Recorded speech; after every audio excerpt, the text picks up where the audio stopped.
3, 2, 1, cut. Turning the Ritz-Carlton into a prison, strengthening an alliance with Israel, escalating the war in Yemen, triggering the siege of Qatar, and now Lebanon. Saudi Arabia's crown prince is quickly leaving his mark across the Arab world in his bid to make his country a stronger regional player. But big moves can have big consequences, especially if they backfire.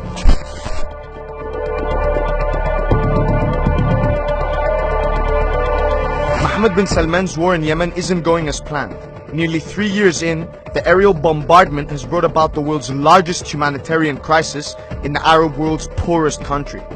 The campaign has failed to push back the Houthi rebels and has endangered the Saudi capital itself. 2 weeks ago, bin Salman further escalated the situation after Houthi missiles targeted Riyadh. The Saudis called it an act of war by Iran, who they said provided the missiles to the Houthis. And we hold Iran responsible for this. They're the ones who provided the missiles in violation of UN Security Council Resolution 2216. We believe that it was Iranian experts and Hezbollah experts who taught and coordinated the attack against Saudi Arabia. So we believe that this could be considered an act of war. But on Monday, November 23rd, the kingdom announced that it would begin reopening airports and seaports in Yemen. Meanwhile, the war in Yemen hasn't helped the kingdom's image. An outpour of criticism by both media and aid organizations has highlighted the atrocities of the campaign and the role of culprits, including Saudi Arabia's allies like the UK and the US. Yemen isn't the only hole that bin Salman has dug for himself. His interference in Lebanon also seems to be backfiring. On November 4th, Hariri resigned live from Riyadh after being summoned by the kingdom. His surprise resignation was not accepted by the president or the opposition, who blamed bin Salman of overreaching and forcing Hariri to resign. And so the move that was designed to polarize and destabilize Lebanon did the opposite, as the country unified in its desire for Hariri to return home safely. In his last 2 public appearances, Hariri has toned down his criticism of Iran and Hezbollah, giving signs of a potential consensus with Lebanese President Michel Aoun and Hezbollah. So it seems both Lebanon and Yemen were miscalculations on the part of bin Salman, unsuccessfully trying to confront Iranian influence in the region.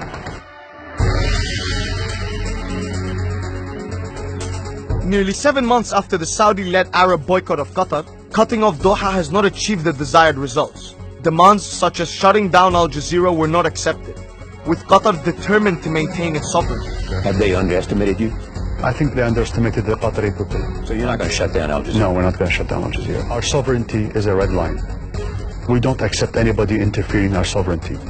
Solidarity with Qatar and a media outcry over the risk placed on Al Jazeera has ensured that the move does not gain the public's approval both in the region and abroad. Qatar has survived the coercive policies of its Arab neighbors and has relied heavily on Iran and Turkey to do so, further pushing it away from Saudi Arabia's sphere of influence.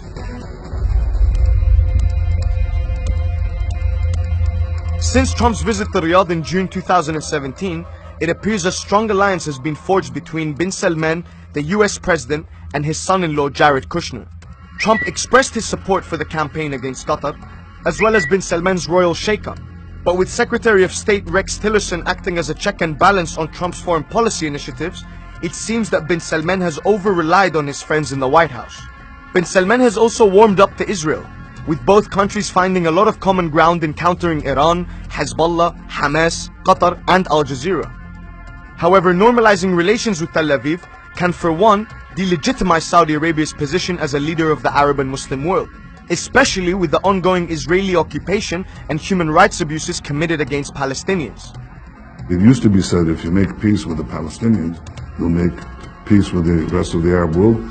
It may equally be the other way around. I think you actually have to bootstrap both. Meanwhile, reports have suggested that bin Salman has pressured Palestinian leader Mahmoud Abbas to accept Trump and Kushner's peace plan, a matter which doesn't seem to be going as planned, with Palestinian officials announcing on Tuesday that they had suspended meetings with the US, following a quarrel with the Trump administration over the future of their representative office in Washington.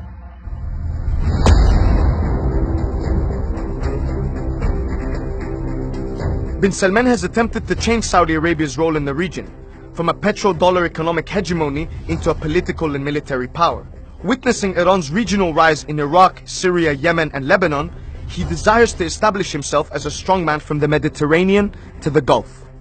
But just like other strongmen before him, the 32-year-old may find that his ambitious goals can backfire significantly. Saddam Hussein, Muammar al-Qaddafi, and before them Gamal Abdel Nasser are prime examples of how regional interventions, loose alliances with unnatural allies, and large-scale economic projects can cause instability instead of prosperity, war instead of peace, and suppression in the place of freedom.